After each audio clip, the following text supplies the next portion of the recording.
Okay. Thanks everybody for having us. It's nice to be here. Want to acknowledge my colleagues who have kindly given up a part of their Saturday to join us and sort of try to show you a little bit of what we talk about when we are evaluating patients at MD Anderson and other hospitals who have desmoid tumors, because I think very often there's more than one way to offer treatment, and very often we are presenting our desmoid cases in one of these meetings. At Anderson, we have a multidisciplinary tumor board just for sarcoma patients, which includes our desmoid patients, which takes place twice a week. And so on Tuesdays and Thursdays, we get together and we talk about cases, and very often we're presenting desmoid patients, especially those that might have sort of more complicated considerations. And this is also where we talk about, for example, does a particular case make sense for cryo versus other therapies? And so we're going to talk a little about that. So just very quickly, I know Lynn actually already introduced everyone. I'll ask each person just to introduce themselves and say what they do. And then I'm going to sort of talk about the patient cases, and Dr. Valenzuela, our radiologist, will take you through the images. Okay. You want to start, Dr. Elnakave? Eldad El-Nakaveh. I'm an interventional radiologist, and I practice in Jerusalem, Israel. Emily Kyung. I'm a soft tissue sarcoma surgical oncologist and a surgeon scientist at MD Anderson. Hi, everyone. I'm Hassan Faruqi. I'm a radiation oncologist that specializes in treating sarcomas and other tumors like skin malignancies as well. Okay. Hello, I'm Raul Valenzuela. I'm a skeletal radiologist dedicated to sarcoma imaging and advanced imaging research. Thank you. I'm going to hand Raul the clicker because I think he'll sort of be driving the imaging, and you're welcome to stand, or I'm happy to stand. In our tumor board, it's actually very often the radiologist that starts driving as the presenting doctor sort of presents the clinical sides of the case. And so that's okay, whatever you're comfortable with. I'll start doing it, and we can switch halfway through. And then we've got two cases. I'll pause maybe after the first one if people have questions, and if any of the other experts in the room wish to sort of offer opinions, that's perfectly fine as well. So these are real cases. Some of the details in terms of dates and ages and things like that I changed just to really make sure that we protect people's confidentiality. So first case is a 17-year-old young woman who's had shoulder pain for 6 to 12 months. And in January of this year, she had an MRI that showed axillary, which means armpit, mass on the right side. You hear me? Yes. So this is 3 pictures from left to right showing first, the first one is the post-contrast image, axial, and then the one in the middle and one in the right are T2. So T2 is a sequence in MRI that measures water content. So T2 signal is something we use very, very centrally in the approach of desmoids. Every tumor, soft tissue tumor, have a different set of rules for imaging. And that's what we're trying to do now, is decide which one is better for each tumor, and desmoids is one of that. T2 is very important, right? And the images you can see here on the left is a big mass, which is centered in the axilla of a patient, and also going something called the supraclavicular space, which is very rich in neurovascular structures. The most important thing you see is that in T2 is very bright. It looks like a bulb, right? And that T2 bulb-like image is what you typically see in a very active tumor. Where the tumor is alive and growing, that's the way it's going to look. The opposite to that will be a very dark tumor, which is a tumor responding and becoming fibrotic, collagenized. So just this is the baseline, this is the first MRI. And this is briefly a description of the critical anatomy. We have surgeons here like Dr. Emily Kyung. So the first question will be, if ever this be considered to surgery, what the structures are important here? So without the left far image, we'll have a laser. We don't have a pointer. Rob, you're going away. Okay. Don't worry, I can do it. Thank you, Robin. So the far left image here, the perfusion image showing the vessel. So where you see there is an artery.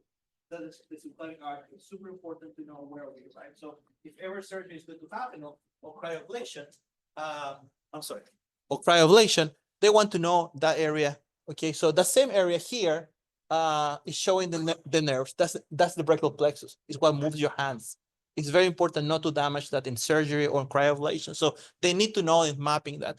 And then over there, you see along the artery touching the mass, and here the vein arching the vein. So any surgeon, any radiation therapy, or any people doing cryoablation wants to know beforehand, right? So this is the base, the first attempt. Okay.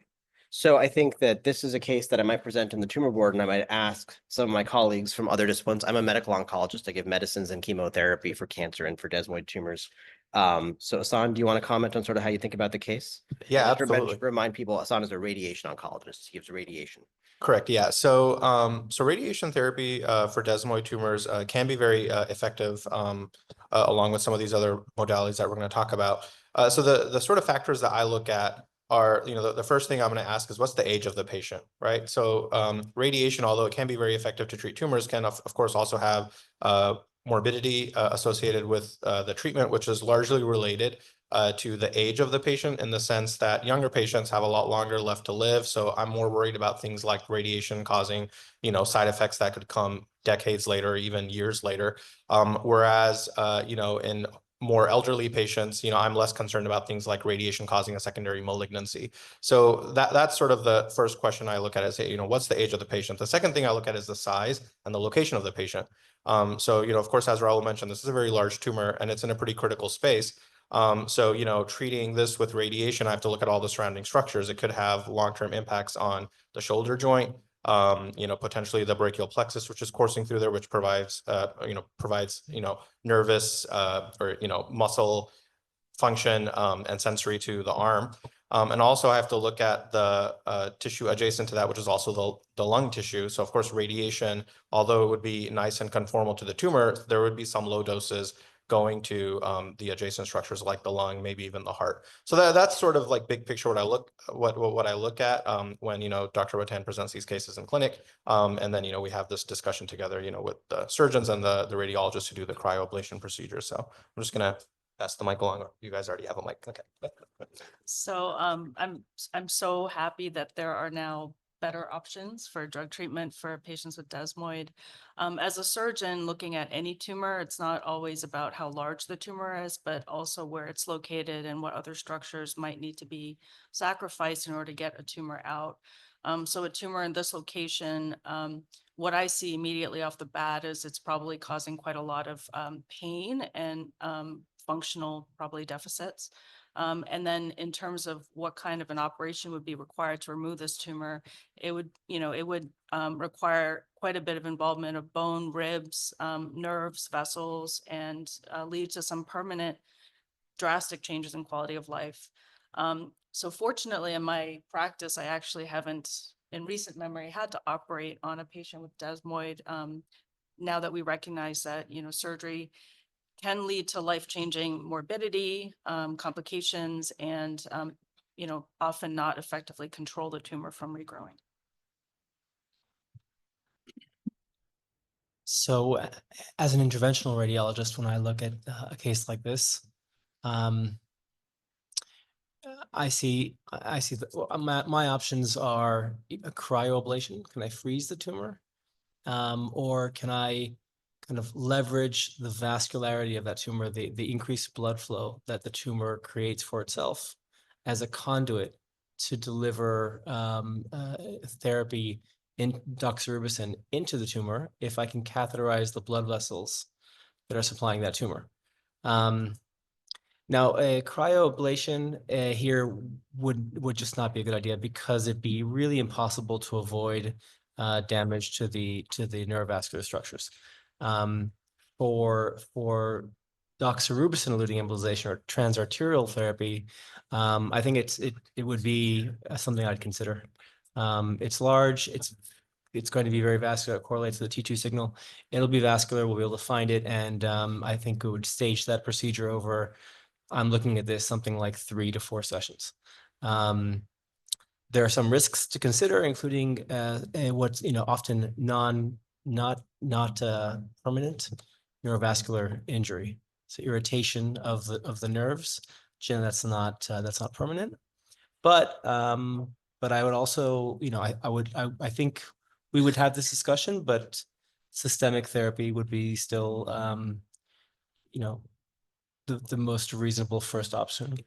And I think you'll find that for a lot of these local therapies, uptake takes time, right? So I think, Dr. Elnakave has done a lot of work describing embolization. We don't do a lot of it at Anderson currently. I think it's something that we've talked about. And I think as more evidence becomes available, it'll end up likely being something that we offer if we see it, but it's not something that we commonly do at our center. So you can always ask sort of about what the experience is at the place that you are being treated.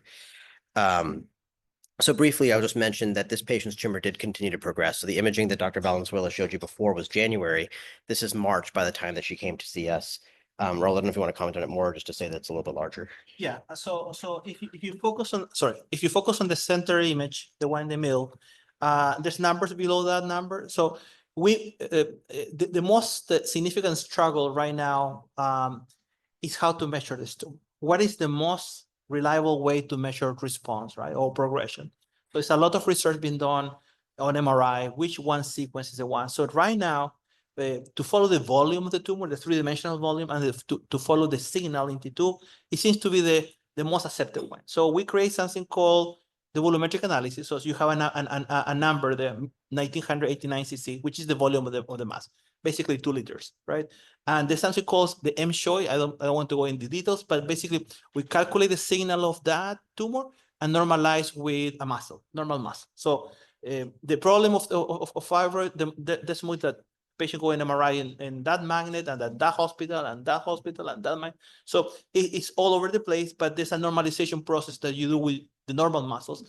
And therefore you get this coefficient. And that coefficient over time, it will tell you response because it will talk about how much collagen. You want a black lesion, which is full of zeros. And so you want a zero something M-SHOI versus a 3 point something, which is very white. So a white lesion is bad, a black lesion is good. And that's where we start looking at this change over time, right? And I think I'll just point out also that, you know, for those of you who are getting radiology reports, even at MD Anderson, you're not typically going to see the CHOI numbers or the volume on the tumor. This is something that will sometimes go to a radiologist and say, hey, can you tell us about this? But it's not a standard part of reporting. And so we're going to show you some of that today. And these are some of the more sophisticated things that we talk about when we're trying to adjudicate what is happening with the patient's tumor. But I wouldn't want you to think that this is something that everyone is doing everywhere. We thought it would be interesting for you to see. So I'll just mention, I think for this patient, you know, cryo was off the table for the reasons that we mentioned. Surgery is not typically something that we do for desmoids, and in this case would have been life-altering. And so we talked with this patient about systemic therapies. She was 19 at the time, and we had a conversation with her about fertility. I think that we don't fully understand what nirogacestat does to fertility. You know, Dr. McKenzie presented a pretty reassuring picture of the fact that we hope that this is transient, but the truth is we also don't have long-term follow-up to prove it, right? Because it's a new medication. But this patient was not interested in childbearing and was very emphatic about that. And just, we sort of dismissed the conversation and said, we are okay with sort of, even if it does make a difference, I'm not worried about that. This is the most important thing that's happening in my life right now. And I can't do the things that I want to be doing. So she started on nirogacestat in March. And so this is the May MRI. Raul, do you want to talk us through it? yes, can I? I want to show them. It's not a pointer though. So just, yeah. No, I just want to go back. So it's going to say, if you go back to the picture, that the one before the treatment, and you see the one in the middle is very bright, still white like a bulb. And then after the first treatment with nirogacestat, you see the development of a lot of black dots. You can see them, right? Like a salt and pepper. That is collagen growing inside the tumor. This is actually the way the tumor responds. So, and the volume went from 1.9 liters to 1.7, right? So it has decreased 300 cc. And if I go back to before, sorry. Yeah, it's working. It's working. The monitor's down there. Let's go back there.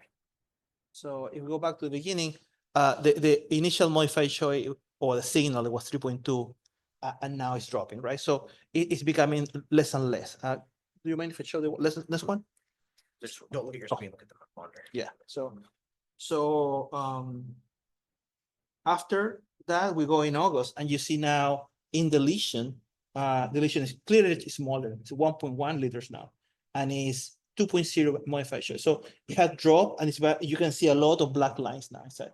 It's developing a lot of colors. So ideally, if you follow that therapy without change, if his patients keep responding, it will end being a fusiform black line. That will be a successful line of response. It's becoming darker and darker and darker, and smaller and darker. And I would tell you that this also tracked with a patient that was experiencing less need for pain medicine over time. So tumor was still there, you could still feel it. It felt a little softer on physical exam. She had more motion in her arm. And while she was still requiring pain medicine, the amount she was requiring had come down considerably. And now we're going to talk about the thing we added, I think. So just a little summary here. It looks like it didn't get updated. All right, Okay, so yeah, this is a way to see over time, and this is the best when we understand this is. So the curve in the left talks about the volume, right? Easy to understand, it's going down. And the curve in the right, the MSHO is talking about signal, right? And the orange line is where the treatment started. So you can see the drop in the volume and the drop in the signal occurring after needle was started. So this is an objective way to do quantify treatment and analysis. And as Ravin said, this is something that you will not find in every hospital, not even inside our own group, we're in agreement. This is the forefront of what we're doing right now. I mean, many people are coming together, understanding a common lingo, and hopefully this will be the common lingo. But again, this is a developing language in radiology. So. Can I ask a question? So I noticed, like the original images from January and March, I couldn't see or appreciate vessels, but this last set of images, I could see some blood vessels. Does that change how likely chemoembolization might work, or how good a candidate a patient might be if you start to see? It's a great question. I mean, it's a really, really good question. To emphasize that so the normal vessels that we have in our body are the vessels that we generally see. So, the axillary artery. The new vessels that tumors create are often, not visible on scans, and we have to rely on secondary metrics. So, for example, growth or T2 signal tells me it's vascular. And even when I do an angiogram and I'm getting a map of the tree of the vessels, we will sometimes see vessels that are so small that you can't even catheterize them. You have to find other ways of getting drug into them. So yes, so we use secondary metrics of growth and T2 intensity or enhancement to identify, but we rarely see neovascular on MRI, sometimes on CT. all right. So I think that's case number 1. Anyone have any questions? I have a question. The volume, I haven't seen volume on MRIs, as you said, it's not like this, sorry. I haven't seen volumes on MRI reports, and we've been asking this question of our oncologists for a long time because it's, the shape turns different frequently. Is this going to be widespread? Is this something that other hospitals, clinics around the country or the world are looking at today? Yeah, so this is tumors are not all made equal, right? Desmoid in the rank of difficulty is the champion. All right, so most of the sarcomas are footballs, right? You can draw with a pen. Desmoids are like this, right? They're infiltrative, they go in 3 planes. Proper segmentation when you do in a computer to analyze a tumor. I run an advanced imaging lab that the people with 5 years training, it takes an hour.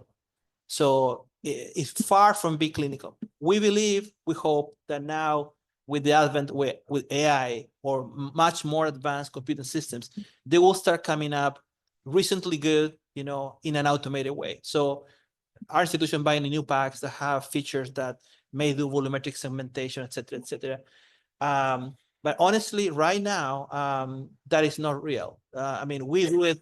I mean, as a radiologist, I took the time to do that a lot of times. And this case may have an hour of my time. Yeah. And I may do it, but that's not across the board.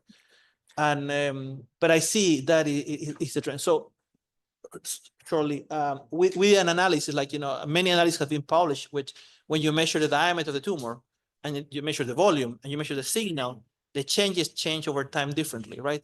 Diameter, which is RECIST, you can see response in 18 months. When you do volume, you can see it in 6. And you do signal, you may see in 2. So one of the things that the world is changing right now is how we do the metrics, right? That's what we're trying to come along, and it's very time consuming, and very few of us dedicated to this kind of tumors to do enough research to come up with something like that. But clearly, volume and signal are going to be the way to do it. How? Hope the engineers can figure out. Yeah. So to give you a sense, the first time I saw the volume on the patient was when Raul sent me the slides 2 nights ago. So it's not, this is not something that we're routinely doing in clinical practice for every patient that we see. We wanted to show you this because this is when we are talking about what we're trying to prioritize for desmoid research, radiomics, sort of what metrics in radiology and imaging we should be looking at to understand what a tumor is going to do is a super hot topic. And Raul's sort of one of the folks who's sort of leading our effort at Anderson to understand that. So we wanted to show that to you, but also wanted to stress that you don't go to your doctor and be like, why aren't you doing this? Because I think But can I make a confession? Yeah. So a lot of the times I'll just take length, width, and depth and multiply that by 0.52, which is like a rough estimate of the volume. Yeah. You're not going to be too far off, and it's much better than just taking one length. Absolutely. Yeah. So I think we all recognize that one diameter, when I told you earlier in the last talk about how RECIST and sort of saying only 40% of patients benefit, it's because we're just measuring one line through the tumor. But you could have a tumor that turns from a beach ball to a pencil, right? And all that volume is gone. But if the pencil is the same length as the diameter of the beach ball, that's stable disease on a clinical trial. It doesn't count as a response. And so there are quirks to how we think about response. Okay, do you want to go to the second case? Looks like they didn't update this. Sorry. Oh, thank you. Excellent. Are they low? Yeah, they're putting the second case in. Oh, thanks. Thank you. Not to the eyes, not to the Don't blame All people. right, so we can, whenever you guys are ready, we can go to the next case. All right, so this is a slightly older patient, 31 years old, with a history of an injury to the flank area. He says he twisted it at work, and then notices a lump over the intervening months. And in April has a biopsy and that confirms a desmoid type fibromatosis or a desmoid tumor. So he's evaluated by us. He actually saw one of my surgical colleagues at the time, and he was recommended to undergo observation as we typically do. But over time, over a period of months, we noticed that the tumor is growing in size. So I'll let Raul drive. Thank you, Robin. So we have laser now. So Yeah, go for it. put in mind. So again, thank you. So again, we have this image here that shows the T2. This is the contrast, right? So I don't want to talk much about contrast because this is why most our radiologists are confused.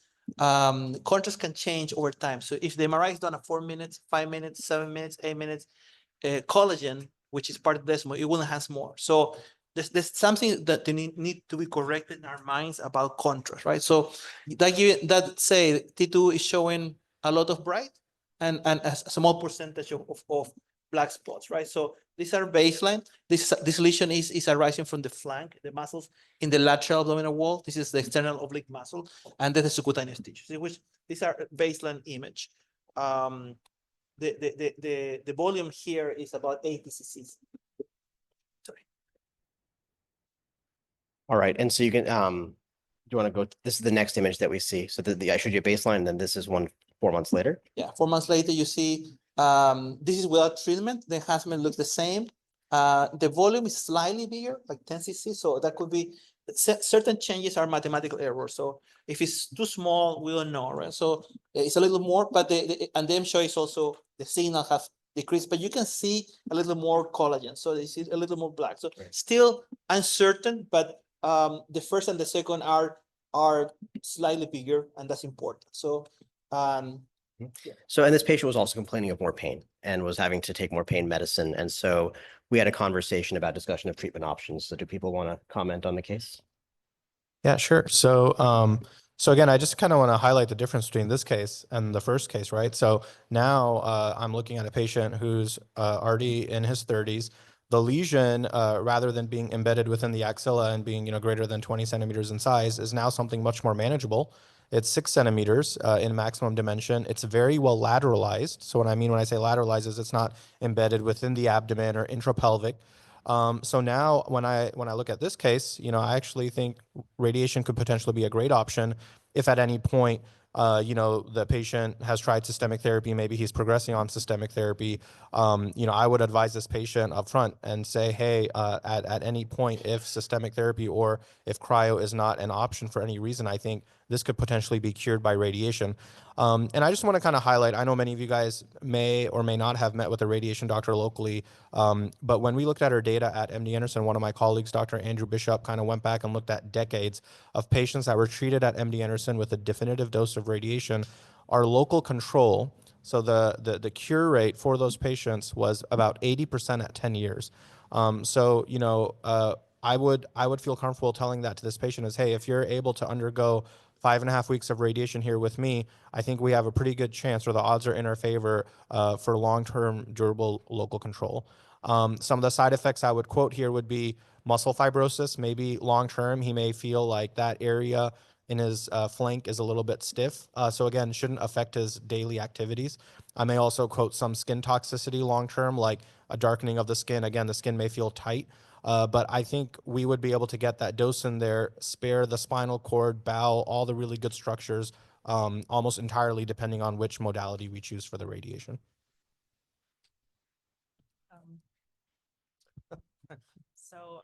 As a surgeon, I think historically, probably many of these types of tumors were taken out surgically.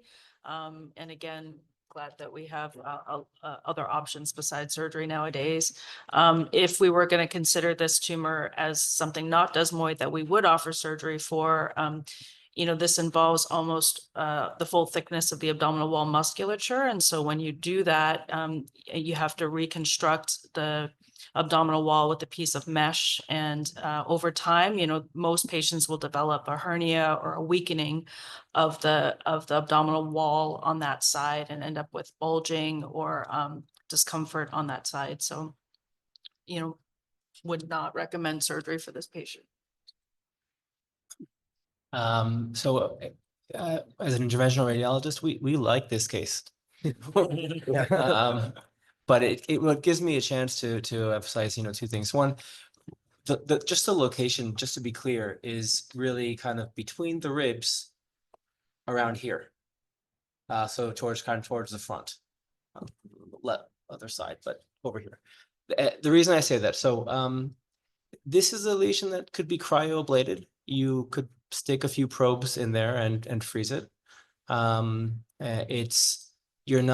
There are no significant neurovascular structures that you can't sacrifice or do without in that region. And so it's a forgiving area in terms of ablation. In terms of arterial access, the vessel supplying that space is the intercostal artery. Intercostal means it's between the ribs. And the fact is, treating intercostal arteries when they arise from the spine, which is where they all come from, if they're close to the spine, that's very dangerous. Because if you send a few of your particles and some of them decide to go backwards, you could actually get kind of an infarct, or you can destroy part of the spine. But when you're treating something that's where you have a long runway and you're treating all the way in the front, it's much safer. And there aren't any other vascular approaches here. So it's a straightforward vascular case, and we would deliberate between the two. And that's probably how we would approach this. So at the time, we were doing a little bit less cryo at MD Anderson, and it was also felt this was sort of on the large side. We have treated much larger tumors since then, and I think we're more comfortable with it. But at the time, it was like, I don't know if we can get this all frozen, and maybe not something that we want to do. And so he was offered a couple of different things. At the time, we had a phase 3 study of an investigational drug called nirogacestat versus placebo. And he was offered that trial, but was really uncomfortable with the thought of going on a clinical trial. He didn't feel like that was a good fit for him, for his job, required a lot of visits. He didn't want to do that. And so he went on sorafenib, which was our other standard of care medication. And so Raul, you want to talk us through his first imaging after 4 months of sorafenib? There's a significant response in terms of signal here. The volume went from 90 to 80 cc. So it's a slight difference, but the signal went from 2.6 or to 1.3. So it really is a very significant drop in the signal. This is a way that we hope to see the tumor responders becoming collagenized. So there's the first MRI right after sorafenib started is showing a higher content of collagen, lower volume, this is a response. And yeah. Okay. So he had a great response to therapy, but he had a really hard time with the medication. So he had a job where he was working with his hands, and that became a real problem for him. And so after about 8 weeks of therapy, he said, yes, I understand that it's helping me, but I'm losing my hair in sort of patches that I don't really like. I've got this rash, and then I'm having a really hard time at work because I can't use my hands the way that I normally do. And so his pain was better. He was off of pain medication altogether, but he said, I can't do this anymore. I'm going to stop. And so we switched back to surveillance. And so this is his first scan after being on surveillance for a few months. Yeah, so during after the stopping the sorafenib and going to surveillance, now you see the tumor volume is 162 cc. So it went from 90 to 160, 80 to 160. It's duplicate the volume. So this is immediately rebound, recurrence, progression, and the signal went to 3.05. So it's becoming brighter and bigger, and it's clear that's progression. So abandoning sorafenib lead to an immediately growth of the tumor. Yeah, so he had pretty rapid growth of his tumor after treatment. And so we again presented him in conference and said, what do we have to offer this young man? I'm going to assume the surgical considerations have not changed very much, but I'm curious what others would offer. Yeah, I think for this patient at this point, given progression, having to discontinue the drug due to toxicity, I would think radiation is a feasible option for this patient if he, if he's willing to accept some of the side effects of the treatment. Does anyone else have anything else to add? I think it's pretty similar to the previous case, yeah, or the previous. Very similar. Yeah. So in his case, now some time has passed. Nirogacestat was no longer available to this patient because the trial had closed, but it was not yet FDA approved. We had the other study for the other gamma secretase inhibitor, which some of you may be aware of, which is called AL102. And he was offered that study, and that we'd had the same conversation about nirogacestat. And he just sort of said, look, I can't do all these visits. I can't do all of these surveys that they're asking me to do. I'm sorry, it's just a no. We talked to him about other systemic therapies that we had available at the time, methotrexate, vinblastine, Doxil. And he just said, I did the sorafenib, I tried the medicine, I don't want to do that. And so for that reason, he received radiation therapy. And do you want to talk us through, Hassan, sort of how you thought about the treatment plan for this patient? Yeah, absolutely. So if you guys look here, I'm going to borrow this laser pointer really quick. So the bottom right image is actually a shot of the radiation treatment plan, which we generate in our software. So this is a coronal view, so you're actually looking at it straight on. Sorry, I realize I'm standing in the middle. So the tumor here is outlined in red. So when I see patients with desmoid tumors and we plan them for radiation, the first step is getting a CT scan in the treatment planning position. And then I go back in my software and I actually draw on each slice, where the tumor is. The neat thing is we're able to now fuse these CT scans with these fancy MRI sequences that Dr. Valenzuela was showing us, so it can help us better delineate where the tumor is. And the other thing I want to point out here that's unique about radiation therapy is you can see this tail going up and down. So we are concerned as radiation doctors when we've gone back and sort of looked at the data. A lot of times there were marginal misses. So the treatment would be just centered around the tumor, and then we would see the tumor recur out in the periphery. So now we are careful. We actually build a 3 to 4 centimeter margin both superiorly, inferiorly, because we know that plane along the fascia of the muscle is all at risk. So that is the definitive treatment. And the other thing I want to highlight is it's very important for when you are treating desmoids with radiation to go to a facility that sees a high volume of desmoid patients every year. So, coming through MD Anderson, we do about 20 of these a year. And we're probably one of the largest volume desmoid treatment centers in the country. So if you were to go to like a private practice radiation oncologist or even an academic group that's not as big, they probably would just treat a handful per decade. And we have shown with studies that unfortunately that does lead to, poorer outcomes, at least from a radiation standpoint. So I think this just kind of highlights everything I was saying before. Very well lateralized. You can see I did proton therapy here. So in just a few centimeters, you can see that definitive dose just fall off rapidly. So 56 gray is what's illustrated here in the pink. And then you can see that by the time we get just 3 to 4 centimeters out, due to the advantage of proton therapy, we are actually down to 0 dose all in the rest of the body. Yeah. Just a short comment on the image. This is the post-radiation image and really shows a significant response. The volume went from 160 to 109, and the MSHOI drops from to 1.6. So this is a very good response to radiation. Immediately after radiation, the response is evident. And this is now several months after radiation, right? A year or so after radiation. Go ahead, sorry. Yeah. One more comment to Yeah. piggyback on Hassan's comment. Not necessarily for this patient, but there are a lot of times where, what the boundaries of a tumor is, or maybe we're considering planning for radiation after surgery. It's very helpful to collaborate with the surgeon and the radiation oncologist. And so one of my favorite things to do is get on Skype or get on Zoom with Hassan or Andrew or one of the other rad-onc colleagues and actually like look at the scans in real time together and draw the boundaries. And sometimes they are different, like what I think should be covered versus what the radiation oncologist might think based on what I saw in the operating room.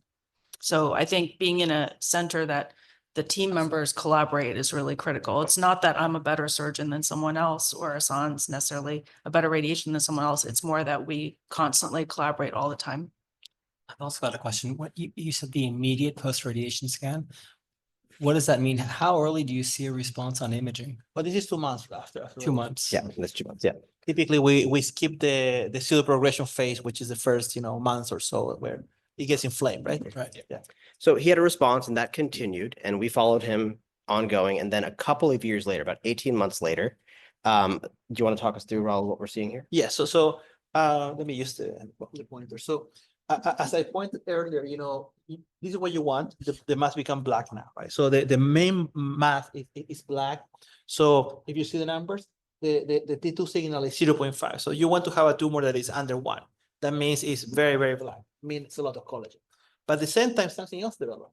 A new area of tumor that is very bright on T2 and it's enhancing. It developed along the deeper margin of the external oblique muscle. So it's a new site here, this is. So we have sustained or even better response on one mass, and they have development of another one, which is active at the same time. So I will tell you that the patient was still having pain in his flank from the original mass, but had no symptoms from the new mass that we had seen. And so the conversation was, what do you want to do about this? He was still having pain. And now we're in a different place where nirogacestat was available on compassionate access. And so we tried to get it for him. And that process, which is when you're actually asking the FDA, say, this drug is not available, but we're trying to give it to this patient because he doesn't have great options. Can you make an exception? They would do that, but it took months, right, to get the treatment. And by then he was actually, you know what, my pain's kind of a little better.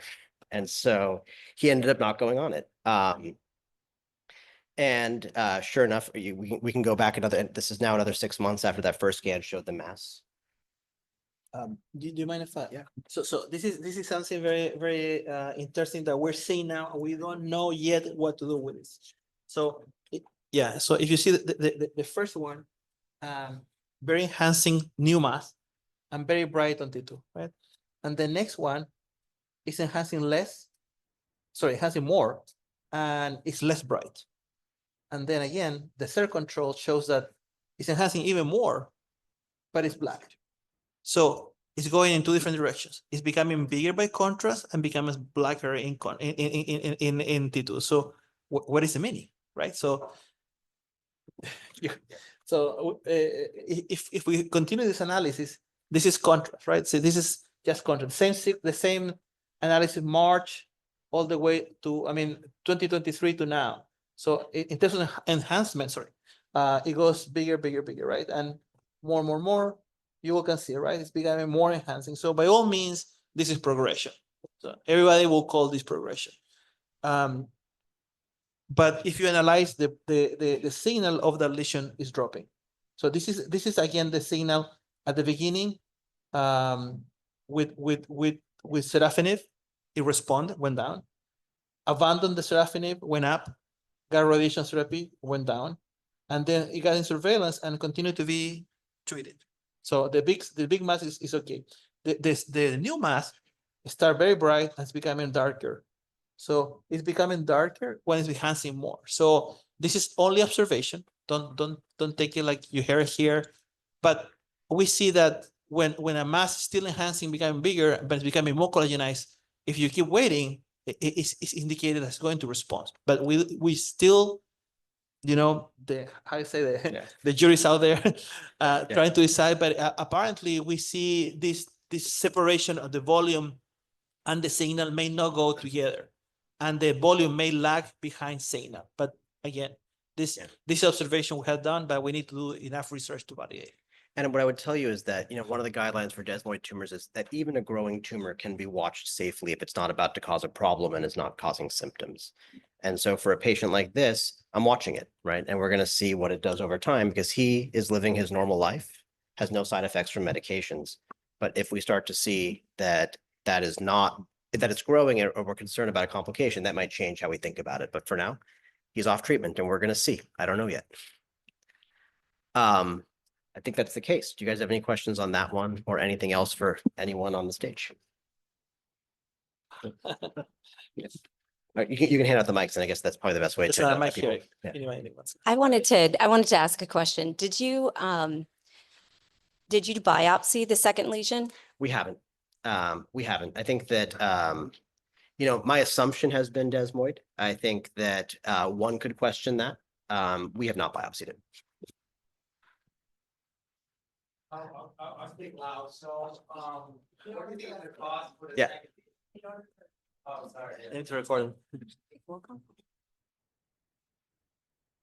What do you guys think is the cost for the second lesion to occur?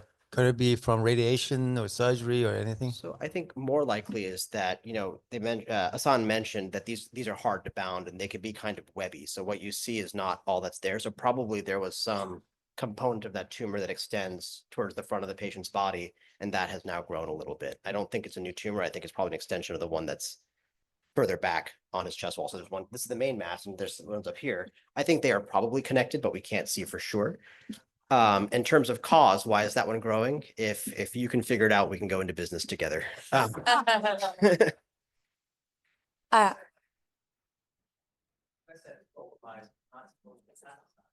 Yeah, so like I said, I don't think this is a metastasis. So metastasis is a process where tumors enter the bloodstream and travel to other parts of the body.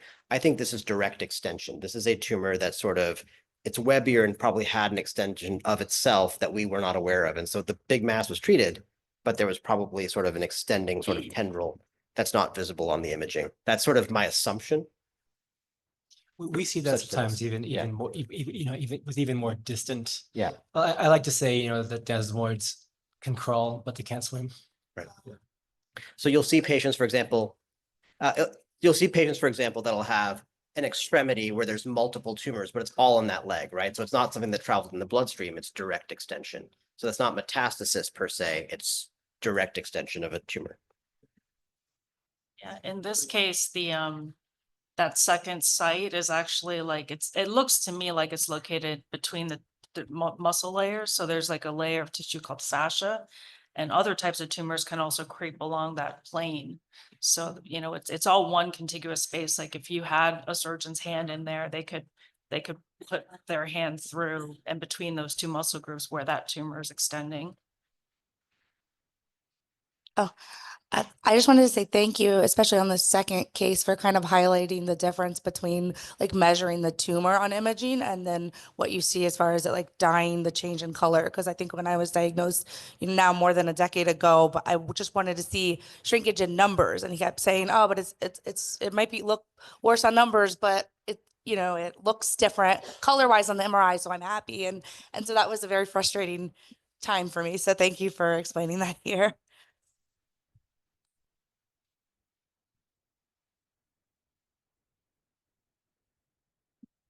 You had mentioned in the first patient with the auxiliary patient that radiation, there's a concern of developing a secondary malignancy. Could you expound more upon that, please? Sure, yeah. So radiation basically is high energy X-rays that we can point and direct at a tumor. So while that's very effective or can be very effective at killing desmoids or other cancer cells, the downside is the normal cells that are not cancerous can also get damaged. And with time, that can increase the risk for developing mutations, and mutations can lead to secondary cancers. Typically, when we look at radiation inducing a secondary malignancy risk, it's not that high of a risk. I would estimate that to be 1% per decade of life. So that's what I'm saying is when we're treating a 10-year-old that we're assuming is going to live to be 70, that's about a 7% risk minimum of he or she developing a secondary cancer. Less concern when we're treating a 50 or 60-year-old. Also, because an elderly patient really has already undergone growth, and so their tissues are not actively dividing, whereas kids still are growing and have actively dividing tissue. Therefore, that also places them at a higher risk. So I don't want the takeaway to be radiation is guaranteed to cause a secondary malignancy. That's certainly not the case. It's still a very, very low risk, but that is a factor that we have to think about.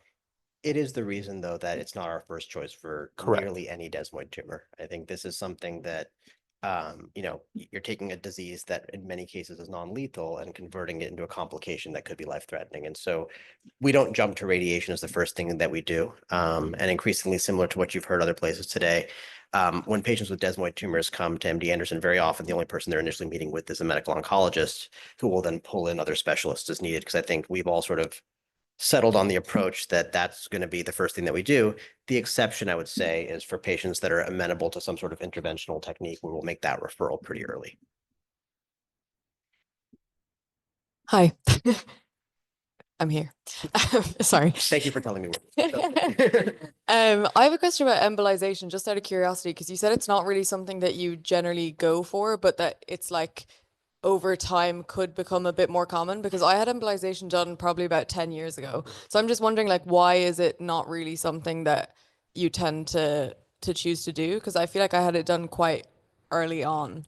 Yeah, I mean, I'll let Eldad speak. Yeah, But that's interesting. So embolization can mean different things. And I'm wondering what embolization you had. I have no You idea. have no idea, yeah. Yes. Um, Heat. Heat? Oh, ablation, do you mean? No, stopping the blood vessels. Yeah, I okay. I have no Yeah. idea. Yeah. So there had been reports of, okay, we use these particles that do block blood vessels, but we use them when they're loaded with doxorubicin, and we use a very small amount of them. And the goal is actually to continue the blood flow in that tumor. But that the tumor is bathed in doxorubicin.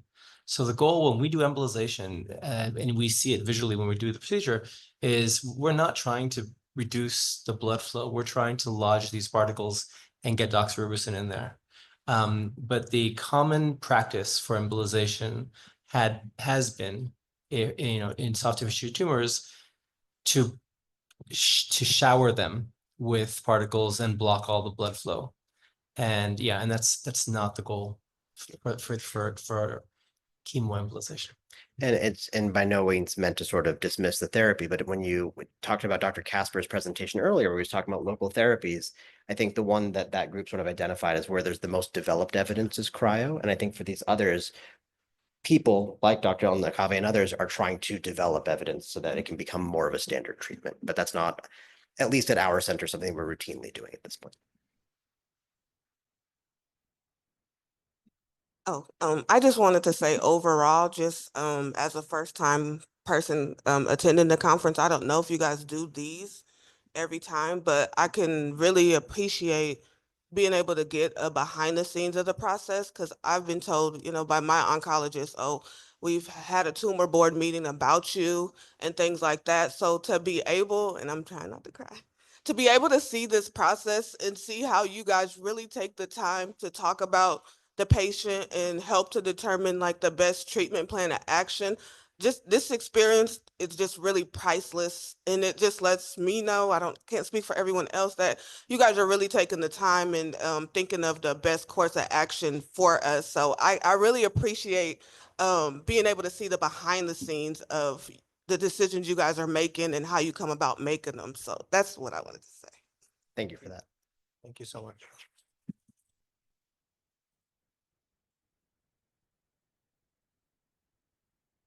I wanted to ask two questions. One, so let's say a person is trying to understand if the T2 intensity of their tumors has decreased or not in imaging, and is maybe not trained as a radiologist, and like is trying to look, but would it normally be that you would talk to your oncologist, your medical oncologist, and if they kind of want to have that interchange with the radiologist, they would? Or would you reach out to the radiologist because their name is on the report somewhere? So that's one question, is who would we talk to if we're interested in knowing that about our imaging? And then the other is, So is what I'm understanding from that last discussion that it might be that at some points we are interested in whether the T2 intensity decreased even when the tumor is growing? Because I kind of was asking my oncologist, like, so do we not care? Should I not ask about T2 intensity because something was growing?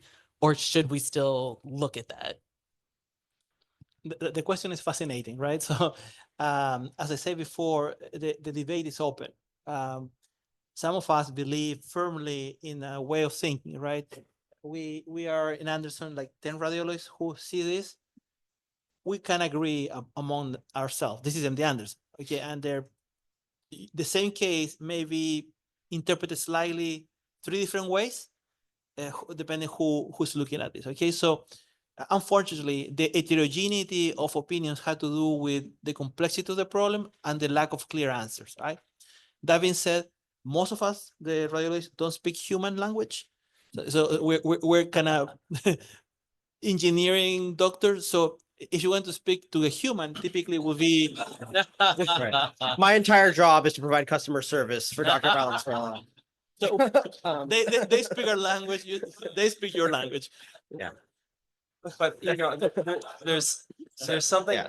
I'm not sure how we all feel about this, but you know, if you just consider, you know, Ravin's talk earlier today, about, you know, hey, look, what does it mean when you have stable disease?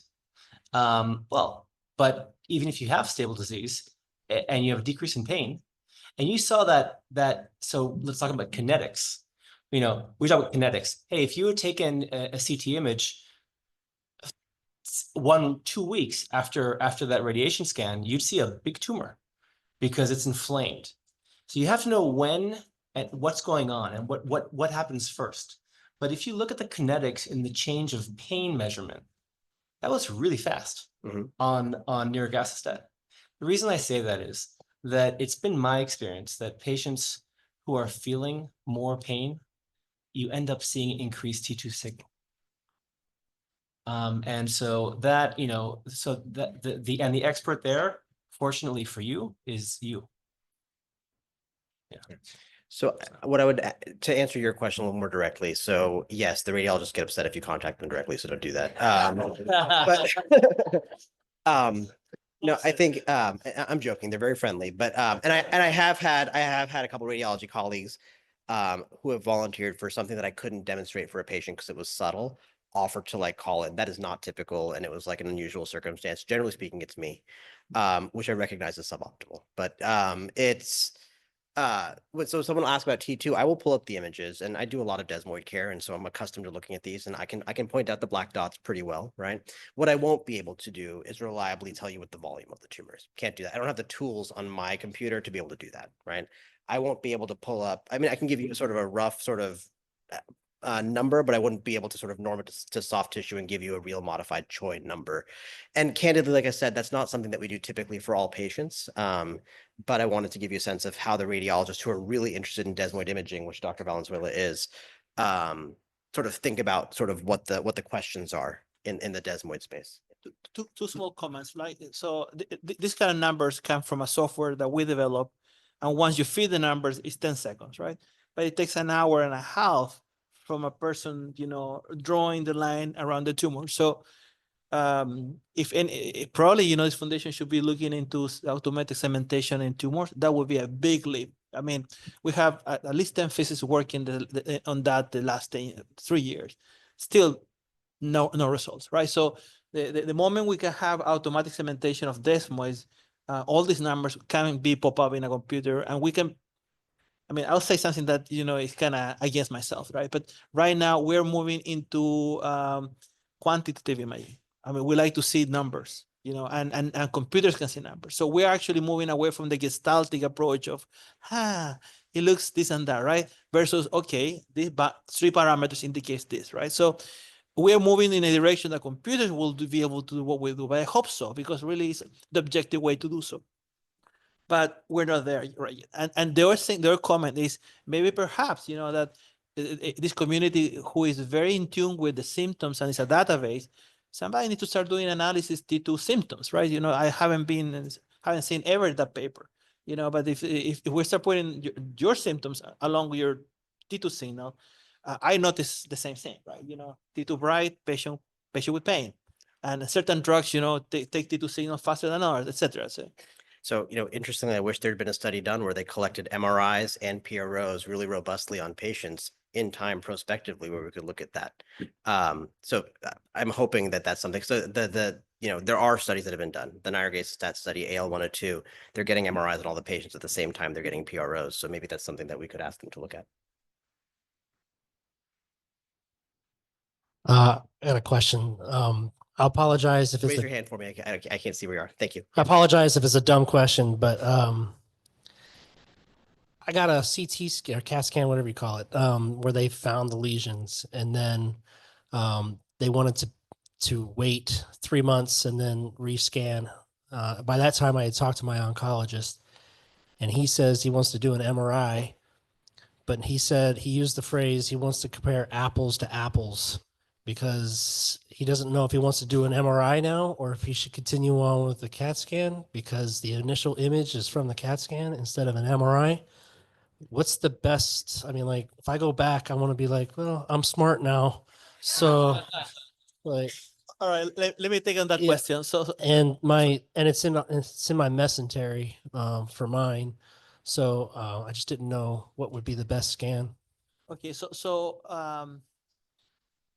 if unfortunately in oncology, circumstances are separate, determine separate outcomes and separate sequences. If you are analyzing a desmoid in general, hands down, MRI is the best, right? So it's simply because you see collagen and you see fibroblast, the two components of the active and non-active tumor, right? So CT is not good for that, right?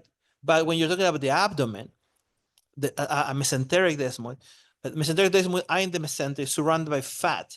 So fat in the mesentery are going to be very good to see size. So following size in a mesenteric desmoid is very accurate. You can see size over time, but that's all you can see. All right. So when you want to see signal enhancement, collagen, you're not going to see it. And the abdomen is very challenging because you're breathing, you have peristalsis, you have gut content. So to do the same we do in extremities on the head and neck, on the chest, in the abdomen is possible, but it's very challenging. And also the results are very uneven. So our hospital and the next hospital will have very different results. So if the generic answer, yes, MRI, hands down, 10 times better, no questions. But your case is in the abdomen where MRI is challenging. With MRI is going to be also it is, unfortunately, reality of insurance and all those things, scheduling, etc.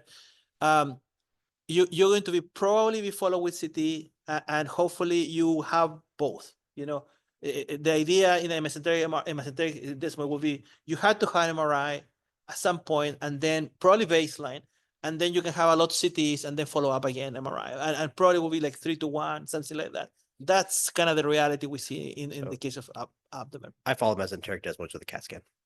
That's normally what I would do for a mesenteric tumor. Lynn, were you standing up because we have to wrap it up? Yeah. Okay. Okay. Thanks, everybody. Yeah.